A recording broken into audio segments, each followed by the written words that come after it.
National. After last week's historic inter-Korean summit, political parties are making North Korea-related pledges, ranging from tour packages to the North's Kumgangsan to inter-Korean sports exchanges, ahead of the June 13 local elections. Lee Jae-myung of the ruling Democratic Party of Korea, who is running for Gyeonggi Province governor, pledged to designate the northern region of Gyeonggi Province, which shares a border with North Korea, as a unification economy zone. The former Sungnam mayor also shared his vision to contribute to the two Korea's future projects to restore now-defunct railways, especially the Gyeonggi Line, which connects Seoul and Sinwiju, a North Korean city that faces China across the border of the Yalu River. A train on Gyeonggi Line, which connects Seoul and Sinwiju in North Korea. Yeon Hap, another ruling party member running for Busan Mayor, Oh Ji-odon, promised to launch a support program so that more Busan-based shoe manufacturers can operate in the Kaesong Industrial Park in the north, which has been shut down since February 2016, but whose operations are expected to resume following last week's inter-Korean summit. Jeju Self-Governing Province Gov. Won Hee-ryong, a prominent politician running for re-election as an independent candidate, has pledged to develop a special tour program incorporating visits to both the North's Kumgangsan and Halasan on Jeju Island. The two mountains are popular tourist spots in their respective countries. A South Korean firm had invested in the development of the Kumgangsan tourist region, allowing South Korean tourists to visit there until 2008, when the Lee Myung-bak administration suspended all tours after a South Korean civilian was shot and killed. One has also pledged to organize public forums where speakers from the North can participate. Jeju Island, in fact, has a number of connections with North Korea.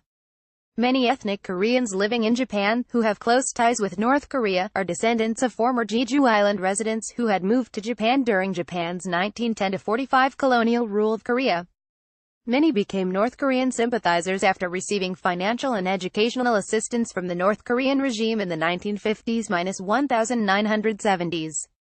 It is believed that some 93,340 ethnic Koreans in Japan moved to North Korea from the late 1950s to the early 1980s, as part of Tokyo and Pyongyang's joint repatriation program.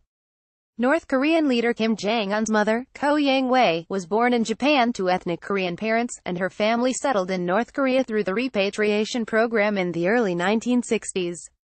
Although Hong Joon-pyo, the chairman of the main opposition Liberty Korea Party, is fiercely critical of the inter-Korean summit and has accused President Moon Jae-in of accepting North Korea's demands without achieving any goals, some members of his party have come up with pledges that involve North Korea as well. Yoon Sung-jun, a Liberty Korea Party member and county governor of Gyeongsang, Gangwon Province, has pledged to designate and brand the county as a special self-governing area for future cultural and economic exchanges with the North. Gyeongsang was under North Korean rule before the 1950-53 Korean War and lies immediately south of the demilitarized zone. Busan Mayor Soo Byung-soo, also a member of the main opposition party, has pledged to invite North Korean athletes should he make a successful bid to host the 2020 World Team Table Tennis Championships in Busan. Those who are running for the seats of superintendents of education, including Min Byung-hee, the superintendent of education in Gangwon Province, have pledged to arrange school trips to North Korea. "It almost feels like we are now living in a different era," said an office worker in Seoul surnamed Kim. "So many things have changed since the summit last week. It's nice to see that the pledges for the local elections reflect such changes already. Personally, I would love to visit North Korea by train." Park Sang-byang, a political commentator, said he thinks positively of the pledges, regardless of whether or not they can actually be implemented. After the summit, there is no question that we need to come up with new measures and policies when it comes to how to work and deal with North Korea, and there is no question about that, he told the Korea Herald. So I think it's a good thing that politicians are at least coming up with their own agendas and plans at this stage. And once the ruling party and opposition parties compete against one another with their pledges and policies, I think it will only make things better.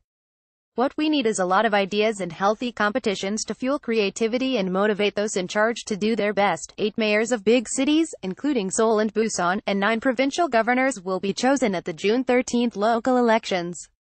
By Claire Lee, DYC at heraldcorp.com.